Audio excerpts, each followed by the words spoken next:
Kate Brown talked about yesterday in her update the fact that there are some concrete needs the state needs, particularly people power, that you don't have enough firefighters right now. And I wonder, like, are there concrete things the federal government can or should be doing right now that they are not? Yes, the governor had reached out and asked if we could get the funds for training two more teams of 125 National Guard members, and got the response that wouldn't be possible. My team spent yesterday working that issue. We did get the funding approved, but I'll tell you, here's the challenge. With so many fires across the country, the trainers are hard to get, and the crew chiefs are hard to get. So we got the money, but we've still got some work to do to get that additional 250 National Guard up and running. So I also have to ask about how you're managing this. I see folks behind you, you're in an outdoor area. Obviously, air quality is very bad, so being outdoor is not ideal. But we're in the midst of a pandemic. You can't be putting tons of people under one roof. How are you managing, how is the state managing to deal with the people that are being evacuated? What the state is doing is trying to put everyone into hotel rooms. There's a lot of hotel rooms empty because of the COVID crisis.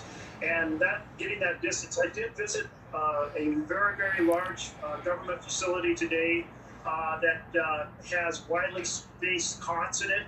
So it is congregate capability there if they can't get a hotel room. But by and large, they're being able to get folks undercover into hotel rooms for right now.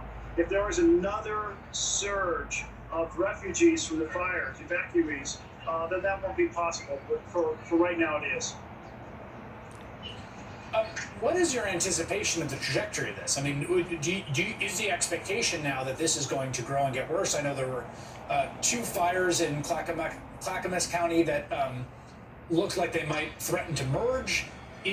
Where is this going right now, as best as you and the experts can tell? Well, so we had these tremendous winds come up last Monday evening and then on through Tuesday and probably through Wednesday and Thursday. But by Thursday noon, yesterday noon, they pretty much stopped. And the anticipation now, if things are cooler, there's an inversion layer that's keeping things pretty quiet. And we're expecting the wind to reverse and start running from west to east, pushing the fires or keeping the fires away from the population zones that it's been approaching.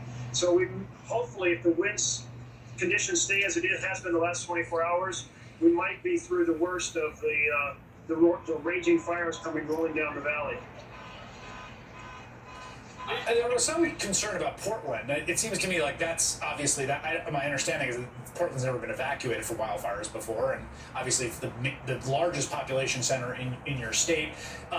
Is the expectation that if the winds shift in that way, that Portland will be able to not have to evacuate? Right now, we're thinking Portland will be fine. The fire was approaching towns on the suburban outlying areas of the Portland metro area. But that seems to have calmed down, so for right now, we're pretty hopeful. I want to ask you about a news story. There's been a few news stories about this, about local law enforcement in various counties in Oregon having to issue notices to people about a viral meme that was going around that Antifa had set the fires, and or they were coming to loot. There's quotes from people saying they're not going to leave because I've already heard reports that Antifa's coming to town, going down the streets looting. I'm getting texts. How much of an issue has that been, that this sort of viral rumor and what it's done to being able to evacuate people? That viral rumor went everywhere, and it's just so regretful. There are people who are setting up this effort to really divide people against each other in the middle of a crisis like this. Senator Wyden and I and Congressman DeFazio asked the authorities any evidence of any kind of extremist group setting these fires. Their answer was absolutely no evidence of any kind. This is a complete conspiracy thesis that someone just decided to stir people up, fuel the hatred and division over the web. And so I'm glad the law enforcement agencies are setting the record straight. Final question for you. You have been very outspoken on climate, and given the fact that we're seeing records set up and down the West Coast, looks like we may have actually lost you there, Senator Jeff Merkley there and an evacuee center in Oregon amidst those fires. I think have you, Senator. Final question for you, just on someone who's been very outspoken on climate.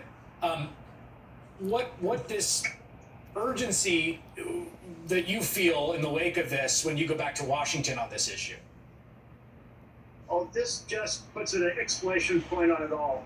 We have seen the snowpack in the Cascades just shrinking year after year, the fire season growing. We have fires that start in March. We have ones that come in November.